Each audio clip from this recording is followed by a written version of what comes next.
Hello Rohan, welcome to electrical engineering MCQs and welcome to our official YouTube channel. आज के session के अंदर हम लोग गाइज आने वाले अपकमिंग DFCCL 2025 के लिए जो इलेक्ट्रिकल एग्जीक्यूटिव के लिए आज ही नोटिफिकेशन डिटेल नोटिफिकेशन आउट हो चुका है, उसके बारे में हम लोग कंप्लीट इन्फॉर्मेशन जानने वाले हैं और देखने वाले हैं किस तरीके से आपका एग्जामिनेशन पैटर्न रह चुका है प्रीवियसली और अभी आने वाले समय में आपको किस तरीके से एग्जामिनेशन को अपियर होना होगा, किस तरीके से इसका ऑफिशियल सिलेबस है CBT 1 और CBT 2 की तैयारी के लिए, एंड आपकी लास्ट डेट और इंपॉर्टेंट जो डेट्स है DFCCL 2025 के बारे में सभी चीज़ें हम लोग आज के इस क्विक अपडेट में जानने वाले हैं। बट बिफोर दैट, अगर आप फर्स्ट टाइम चैनल पर विजिट कर रहे हो तो आज ही इलेक्ट्रिकल इंजीनियरिंग के चैनल को सब्सक्राइब करके नोटिफिकेशन बेल पे क्लिक करके ऑल पे क्लिक कर दीजिएगा, सो दैट आने वाला कोई भी फ्यूचर अपडेट जो होगा आपका DFCCL के बारे में आप मिस ना कर सको। सारी इंपॉर्टेंट चीज़ें मैं बताने वाला हूँ। अभी हम लोग सबसे पहले तो इसका डिटेल नोटिफिकेशन पहले तो देख लेते हैं, जिसके बाद आपको काफ़ी सारी चीज़ें जो है क्लैरिफाई हो जाएगी। ठीक है, अब देखिए, सबसे पहले मैं आपको एस्पिरेंट्स को एक चीज़ मेंशन करना चाहता हूँ। जितने भी एस्पिरेंट पढ़ाई करते वक्त और जो नोटिफिकेशन के बारे में ध्यान रखते हैं, तो ये जो एडवर्टाइजमेंट नंबर है 01DR 2025, इसको आप नोट करके रखेगा। ये इसलिए मैं कहता हूँ, जनरली क्या होता है कि कोई भी आपका जो फ्यूचर अपडेट्स आता है वो आपको इसको ध्यान में रख के जो है आपको नोटिफाई करना रहता है। ठीक है, अब देखिए होता क्या है, बहुत बार स्टूडेंट जो है अलग अलग नोटिफिकेशन को कंफ्यूज कर रहे थे, इसलिए अगर आप इस एग्जामिनेशन के लिए तैयारी करना चाहते हो तो आपका जो DR 2025 के लिए जो नोटिफिकेशन है, ये रिक्रूटमेंट नोटिस नंबर आपको ध्यान में रखना रहेगा। ठीक है, क्लियर है। अभी हम लोग मूव ऑन करते हैं हमारे इंपॉर्टेंट डेट्स के ऊपर। DFCCL invites application through the online mode. ठीक है, आपकी जो एप्लीकेशन होगी सिर्फ ऑनलाइन मोड के थ्रू ही आप अप्लाई कर पाओगे इसको। ठीक है, एंड इसके लिए इंपॉर्टेंट डेट बताई गई, जिसका जो ओपनिंग डेट है for the online registration of application. ठीक है, अगर आपको दिखाई नहीं दे रहा होगा तो मैं थोड़ा जूम और कर देता हूँ। ठीक है, देखिएगा, क्लियर है यहाँ पे।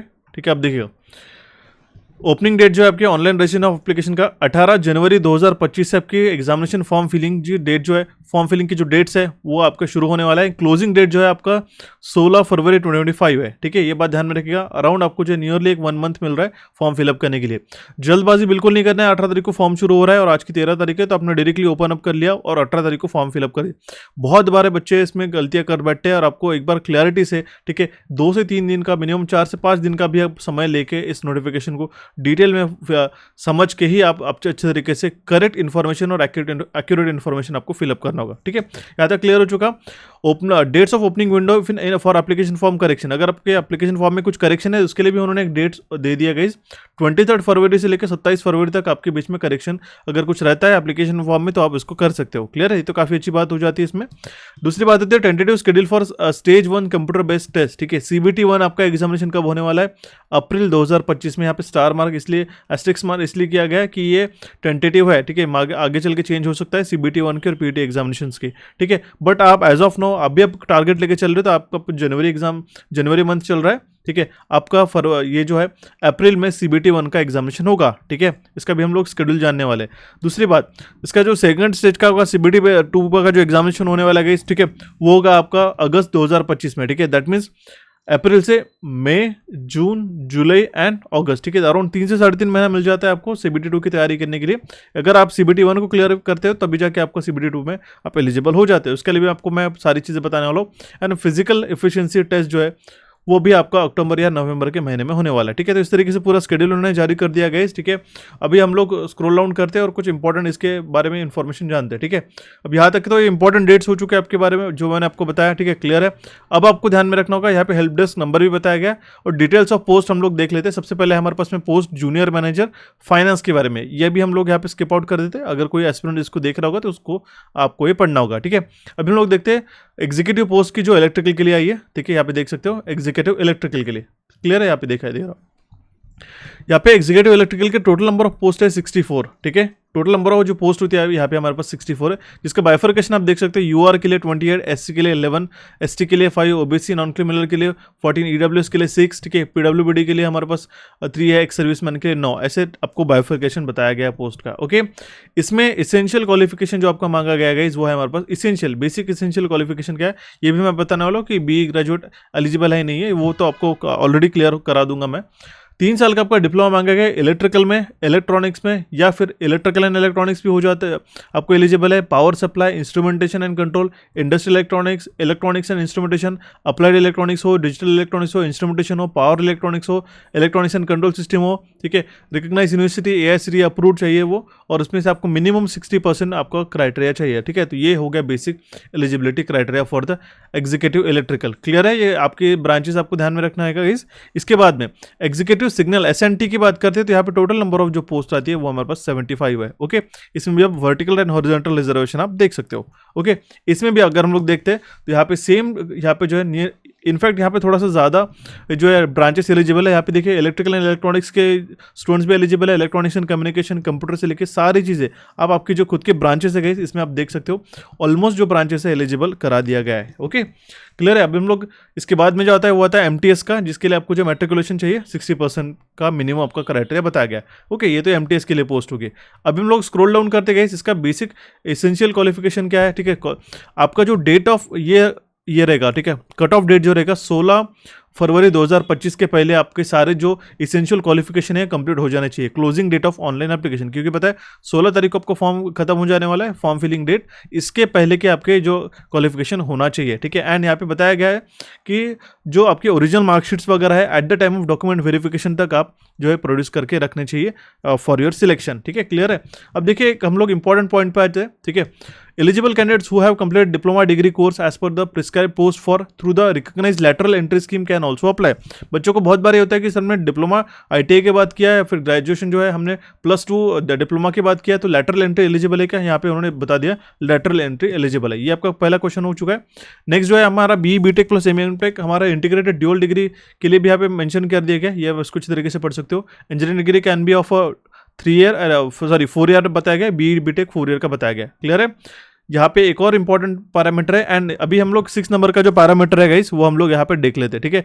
यहाँ पे क्या बताया, for the post of executive where diploma is prescribed as essential educational qualification. जहाँ पे एग्जीक्यूटिव के पोस्ट के लिए डिप्लोमा आपका एलिजिबल मांगा गया, तो जो कैंडिडेट जिनका हायर क्वालिफिकेशन है उन रिस्पेक्टिव डिसिप्लिन में, जो कि BTech BSc है, with a minimum 60% shall also be eligible to apply, ठीक है। तो आपको ये क्लियर हो गया होगा कि आपका जहाँ पे डिप्लोमा मांगा है, अगर आपके पास हायर क्वालिफिकेशन है उसके इसमें रिस्पेक्टिव डिसिप्लिन में, तो भी आप यहाँ पे अप्लीकेबल हो, आपको 60% मार्क्स चाहिए। क्लियर है गाइस। यहाँ पे आपका इंपॉर्टेंट एक पैरामीटर आपका क्लियर हो चुका है, ठीक है। बाकी यहाँ पे MTS वगैरह के लिए इन्फॉर्मेशन बताई गई है। एज लिमिट बताया गया है। देखिए एज लिमिट अगर हम लोग एग्जीक्यूटिव की बात करते हैं तो यहाँ पे 18 से लेके 30 ईयर्स के बीच में एज होना चाहिए। बट लेकिन अगर आप यहाँ पे कैटेगरीज में आते हो, ठीक है, SC ST के लिए यहाँ पे 5 साल का रिलैक्सेशन है, OBC नॉन क्रिमिनल के लिए 3 साल का रिलैक्सेशन है, 10 साल का जो है PWD कैंडिडेट्स एप्लीकेंट्स के लिए एज रिलैक्सेशन बताया गया है। ओके, यहाँ तक आपको क्लियर है, ठीक है। वर्टिकल रिजोल्यूशन, हॉरिजॉन्टल रिजोल्यूशन के बारे में सारे इंपॉर्टेंट इन्फॉर्मेशन बताई गई। नेक्स्ट हम लोग स्क्रॉल डाउन करते हैं, इसके बाद हम लोग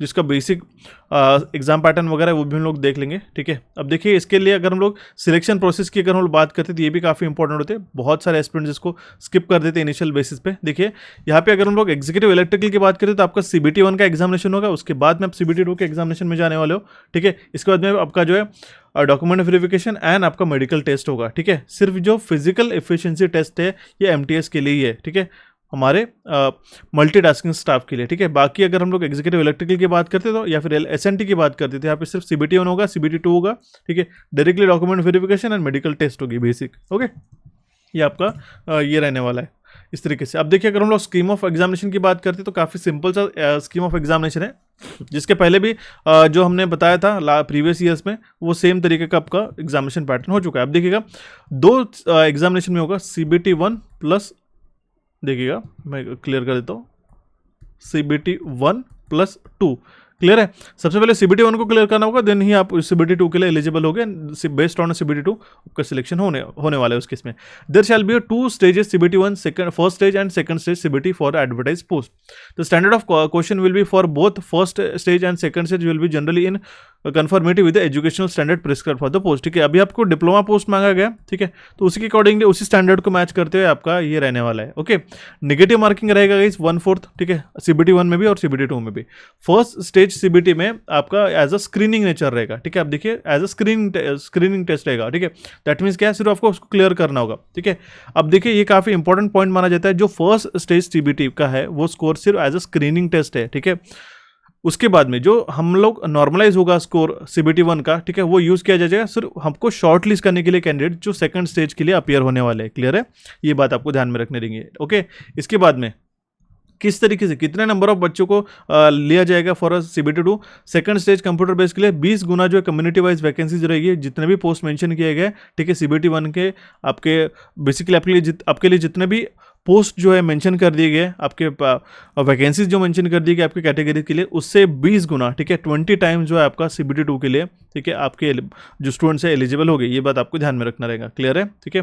candidates who are shortlisted for second stage CBT PET where applicable availing the benefit of reservation shall continue to be considered only against that community category for the all subsequent stages of recruitment पे, उसी के लिए consider किया जाएगा। आप ऐसा change नहीं कर पाओगे पहले कैटेगरी के फिर बाद में हम लोग ओपन में जाएंगे, इस तरीके से नहीं होगा। ठीक है, अब देखिए फर्स्ट स्टेज CBT का जो है 100 क्वेश्चन रहने वाला है, जिसमें आपको 1 मार्क का एक क्वेश्चन रहेगा और 90 मिनट का आपका पेपर रहने वाला है। ठीक है, इसका डिटेल इन्फॉर्मेशन हम लोग PPT में देख लेंगे।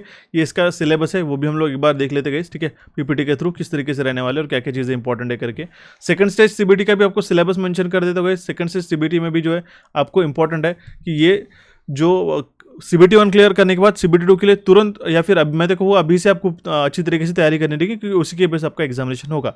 ठीक है, जो आपका सेकंड स्टेज CBT रहेगा उसमें 120 क्वेश्चन रहेंगे गाइस, ठीक है, जिसमें आपको 120 मिनट्स दिया जाएगा। ठीक है, एंड यहाँ पे जो है फाइनली जो मेंशन किया गया, the candidate shortlisted for the second stage CBT shall be advise through the website of DFC cell, आपको लिस्ट वगैरह मिल जाती है। ठीक है, मिनिमम क्वालिफिकेशन आपको मेंशन किया गया, इसके ऊपर जो भी कट ऑफ जाता है उसको आपको क्लियर करना रहेगा। ओके, ये हो चुका है आपका इंपॉर्टेंट जो पैरामीटर्स है हमने बता दिया गया आपको। ठीक है, बाकी आप देख सकते हो सारे इन्फॉर्मेशन हम लोगों ने आपके सामने मेंशन करा दिया गया। अभी हम लोग जो है कुछ इंपॉर्टेंट की पॉइंट्स अगर हो गए यहाँ पे, जैसे आप देख सकते हो एग्जामिनेशन सिटीज़ है, वो भी आपके अकॉर्डिंगली ध्यान में रखिएगा, इसी के अकॉर्डिंगली आपके एग्जामिनेशन सेंटर्स रहेंगे। अब देखिए ये जो है एग्जामिनेशन का फीस है आपको जूनियर मैनेजमेंट एग्जीक्यूटिव के लिए जो है OBC नॉन क्रिमिनल EWS के लिए 1000 रुपीज़ है, और MTS के लिए जो है 500 रुपये का है एग्जामिनेशन फीस स्ट्रेट फॉरवर्ड रख दिया गया है। ठीक है, ये आपका यहाँ पे हो चुका है। मेथड ऑफ एप्लीकेशन कैसा है, किस तरीके से आपको ऑनलाइन अप्लाई करना है, ये सारी चीज़ें आपको मैं मेंशन करा दूंगा। एंड वन मोर थिंग, आपको बहुत बार मैं बच्चों को मन से सुनता होगा, इसकी बच्चों की बातों से सुनता हूँ कि उनका ईमेल आईडी गलत है या फिर मोबाइल नंबर गलत हो चुका, तो आपका ईमेल आईडी और मोबाइल नंबर आपके थ्रू आउट आपकी सिलेक्शन तक आपका एक ही कॉमन होना चाहिए, और वो नंबर जो है वो वर्किंग में होना चाहिए। ये बात आपको अच्छी तरीके से ध्यान में रखने रहेगी। बाकी इसका जो सिलेबस है और एग्जामिनेशन पैटर्न वगैरह हम लोग देख लेते हैं। अभी यहाँ पे जो है बेसिक एनेक्सर जो मेंशन किए जाते हैं वो यहाँ पे बताया गया, जिसमें सिलेबस वगैरह भी है। ठीक है, वो तो हम लोग देख लेंगे। इसका जो कंप्लीट डिटेल नोटिफिकेशन जो है आपको टेलीग्राम पे प्रोवाइड करा दूंगा। ठीक है, अभी हम लोग हमारे PPTs के ऊपर स्क्रॉल डाउन करते हैं और देखते हैं हमारा इंपॉर्टेंट जो पैरामीटर थे हमने डिवाइस किए। सबसे पहले जो होता है हमारे पास गाइस यहाँ पे जो इंपॉर्टेंट डेट्स थे, ठीक है, ये आपको सबसे पहले तो ध्यान में रखने रहेंगे कि 18 तारीख से आपका फॉर्म फिलिंग शुरू होने वाला है, 16 तारीख को आपका एंड अप हो जाएगा। फॉर्म करेक्शन डेट है 23 तारीख से लेकर 27 तारीख के बीच में। CBT 1 होगा आपका अप्रैल में, अभी के लिए आप यही डेट मान के चलिएगा गाइस, अप्रैल में होगा। एंड CBT 2 होगा आपका अगस्त के महीने में। ओके, इसके बाद में टोटल नंबर ऑफ 64 पोस्ट है अगर हम लोग प्योरली इलेक्ट्रिकल की बात करते तो। ठीक है, एंड अगर हम लोग इलेक्ट्रॉनिक्स सिग्नल एंड टेलीकम्युनिकेशन की बात करते हैं तो देखिए SNT में जो है इलेक्ट्रिकल का सिलेबस नहीं रहेगा, जो आपका बेसिक प्रिस्क्राइब्ड यहाँ पे मेंशन किया गया है गाइस, ठीक है, वही आपको यहाँ पे देखने को मिलने वाला है। क्लियर है, तो ये बात आपको ध्यान में रखिएगा अगर आप अच्छी तरीके से प्रिपेयर करते हो तो। ठीक है, बट अब वैसे आपको अलग अलग ही इसके लिए अप्लाई करना रहेगा, SNT के लिए एंड आपका एग्जीक्यूटिव इलेक्ट्रिकल के लिए। ओके, ये तो आपके पोस्ट हो चुके हैं इलेक्ट्रॉनिक्स एंड इलेक्ट्रिकल के पोस्ट के लिए, दोनों भी जगह पे आप लोग एस्पिरेंट जो है एलिजिबल है। CBT 1 का एग्जामिनेशन पैटर्न क्या होता है, जिसमें मैथमेटिकल एंड न्यूमेरिकल एबिलिटी के 30 क्वेश्चन बनते हैं, 30 मार्क्स के लिए। जनरल अवेयरनेस भी इसमें पूछा जाता है, 15 क्वेश्चन है। जनरल साइंस 15 क्वेश्चन के आते हैं। लॉजिकल रीजनिंग या फिर जनरल इंटेलिजेंस 30 क्वेश्चन का 30 मार्क्स के लिए आता है। And knowledge about railways DFC cell का जो नॉलेज है वो 10 क्वेश्चन 10 मार्क के लिए पूछे जाते हैं। ऐसा मिला के टोटल 100 क्वेश्चन 100 मार्क के लिए पूछा जाते हैं। टोटल टाइम रहता है 90 मिनट, जिसमें आपका 1/4 नेगेटिव भी आपका रहता है। ठीक है, तो ये भी बात आपको ध्यान में रखने रहेंगी। ओके, ये आपका CBT 1 है। इसको क्लियर करने के बाद जो है आपका CBT 2 का एग्जामिनेशन, जिससे हम लोग बात करते हैं एग्जीक्यूटिव इलेक्ट्रिकल के लिए, जिसका पोस्ट कोड 22 है। तो इसमें पार्ट 1 24 क्वेश्चन, अगेन इसमें बेसिक फंडामेंटल के आपकी GK रहेगा, जनरल एप्टीट्यूड एंड रीजनिंग भी रहेगा। 96 क्वेश्चन जो है आपको यहाँ पे सिलेबस में मेंशन किया है, जिसमें आपका power transmission and distribution, circuit analysis and control system, machines है, इलेक्ट्रॉनिक्स है, मेजरमेंट है एंड रेस्ट एटसेट्रा। आप देखिए रेस्ट की अगर हम लोग जहाँ पे भी बात आ जाती है, रेस्ट मतलब कि आपको बाकी भी टॉपिक्स अच्छे तरीके से प्रिपेयर करने रहेगी। ये तो आपको करना ही है, लेकिन बाकी छोटे छोटे जो भी टॉपिक्स होते हैं ये आपको करना है। मैं आपको इसके प्रीवियस ईयर के पेपर के भी लिंक्स प्रोवाइड करा दूंगा guys. And one more thing, अभी हमने इसके पहले भी काफ़ी सारे जो है आपके वो प्लेलिस्ट मेंशन करके रखे गाइस, ठीक है। अगर आप इसको फॉलो करते हैं तो वो भी आपको काफ़ी ज़्यादा हेल्पफुल करेगा एंड आपको फायदेमंद रहेगा आपके एग्जामिनेशन के लिए, ठीक है। आपको technical as well as non technical के लिए चाहे वो प्रीवियस ईयर के पेपर्स हो, सेशंस हो, हमने ऑलरेडी प्रोवाइड करके रखे। एंड वन मोर थिंग, जितने भी एस्पिरेंट्स को इसके लिए डेडिकेटेड गाइडेंस चाहिए तो आप इस नंबर पे व्हाट्सएप कर सकते हो गाइस, ठीक है। अभी CBT 1 का जो है, ठीक है, बैच जल्दी शुरू होने वाला है गाइस, ठीक है। अगर आप चाहते हो एनरोल करना तो आप आपकी जो डिटेल्स है, आपका नाम, ठीक है, एंड आपके टारगेट एग्जामिनेशन जो है DFC सेल, इस तरीके से मेंशन करके आपका स्टेट बेस में मेंशन करके आप हमें इस नंबर पे व्हाट्सएप कर सकते हो। जल्दी आपको उसके व्हाट्सएप ग्रुप में मेंशन ऐड अप करा दिया जाएगा एंड आपको जो है गाइडेंस हम लोग वहाँ पे प्रोवाइड करा देंगे, ठीक है। अगर आप चाहते हो गाइस कि आपको जो है नॉन टेक्निकल के प्रिपरेशन के लिए डेली प्रैक्टिस क्विजेस चाहिए तो आप हमारे टेलीग्राम चैनल कैपिडोट्स को फॉलो कर सकते हो, जिसमें आपको काफ़ी interesting daily reasoning and quantitative के क्वेश्चन आपको देखने को मिलेंगे, जो आपके CBT 1 के एग्जामिनेशन के लिए भी काम में आने वाला है, CBT 2 के एग्जामिनेशन के लिए भी काम में आने वाला है, ठीक है। इसके रिगार्डिंग जितने भी आपको क्वेरीज आते हैं तो आप हमें कमेंट बॉक्स के माध्यम से कमेंट करके पूछ सकते हो गाइस। एंड अगर आप चाहते हो इसका कट ऑफ एंड इसके डिटेल टॉपिक वाइज जो प्रीवियस ईयर का एनालिसिस होगा तो आप हमें जरूर कमेंट बॉक्स में कमेंट कीजिएगा। जितना भी आपको जो भी रिक्वायरमेंट होता है फॉर दिस एग्जामिनेशन आप हमसे पूछ सकते हो, ठीक है। So I wish you all the best for this examination guys. अगर आपको कोई भी क्वेरी आती है तो हमें जरूर कमेंट बॉक्स में कमेंट करके बताइएगा। हमारे चैनल कैपिडोट्स और इलेक्ट्रिकल इंजीनियरिंग MCQs को यहाँ पे आप क्लिक करके सब्सक्राइब कर सकते हो गाइस। टेलीग्राम चैनल से जुड़े रहेगा दोनों भी, सो दैट इंपॉर्टेंट अपडेट आपको टाइम टू टाइम मिलता रहे। एंड प्रीवियस ईयर सेशंस को देखने के लिए यहाँ पे आप इसको क्लिक करके सारे सेशन देख सकते हो guys. So guys, thank you for watching this session and have a nice day. मिलते हैं भी हमारे नेक्स्ट सेशन में जल्दी से जल्दी।